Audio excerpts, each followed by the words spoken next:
आप सबको मेरा नमस्कार। आज के अम्मा भगवान के दो चमत्कार सुनने से पहले आइए सुने अम्मा भगवान का आज का चिंतन। आपके साथ जो भी हुआ है और आपके जीवन में सम्मिलित उन सब के प्रति आभारी होना, आध्यात्मिक राह पर चल निकलना है। और अब आज का पहला चमत्कार।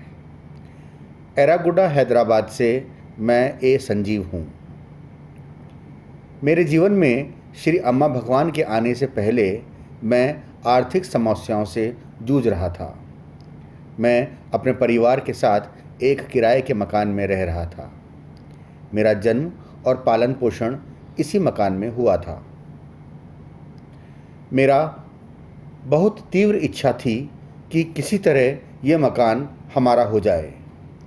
मेरे मित्र ने श्री अम्मा भगवान से मेरा परिचय कराया और परामर्श दिया कि अपनी इस इच्छा पूर्ति के लिए मुझे सत्यलोक जाना चाहिए।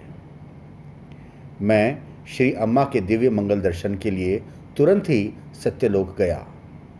मैंने श्री अम्मा से मेरे इस किराए के मकान को मेरा अपना मकान हो जाने का आशीर्वाद मांगा।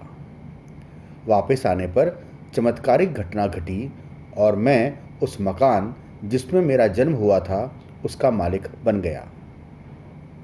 ऐसे त्वरित बाहुल्य का आशीर्वाद देने के लिए धन्यवाद श्री अम्मा। हमारा मकान आसपास के मकानों से ज़्यादा कीमती है। जीवन की काया पलट करने वाले इस चमत्कार से मैं और मेरा परिवार बहुत आनंद में हैं।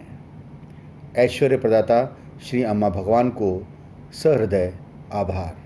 और अब आज का दूसरा चमत्कार। मेरा नाम यशोदाम माँ है और मैं रामकुप्पम के पास हरिजन कोटा में रहती हूँ।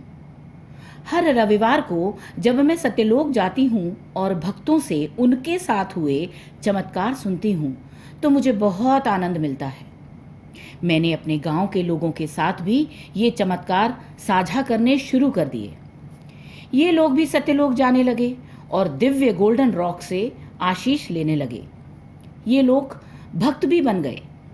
एक दिन मेरे बेटे को बहुत तेज बुखार था, उसको अस्पताल ले जाना मुश्किल था। मैंने श्री मूर्ति के सामने प्रार्थना शुरू कर दी और मेरे बेटे की सेहत के लिए किसी चमत्कार की प्रार्थना की। चमत्कारिक रूप से उसका बुखार उतर गया। मैं बहुत खुश हो गई। मुझे मालूम है कि श्री अम्मा भगवान हर चीज का ख्याल रखेंगे क्योंकि हमारा उनसे बंधन माता पिता के रूप में है। एक शाम मेरे बेटे ने मुझसे फौरन घर आने के लिए कहा। जब मैं घर पहुंची तो देखा श्री मूर्ति से निरंतर दूध निकल रहा था। एक बार को तो मैं सकते में आ गई, पर फिर मैंने अपने गांव वालों को ये चमत्कार देखने के लिए बुलाया। उन्होंने तस्वीरें खींची, भजन गाए, आरती की। कुछ बच्चों को भी श्री अम्मा भगवान के विभिन्न अवतारों के दर्शन हुए। वे मुस्कुरा रहे थे, बच्चों से बात कर रहे थे। श्री अम्मा भगवान ने इन बच्चों को सेहत और बाहुल्य प्रदान किया है। वे उनके हृदय में अंतर्यामिन बनकर आ गए हैं। मैं करुणा में शक्तिशाली प्यारे श्री अम्मा भगवान का असीम गुणगान करती हूँ।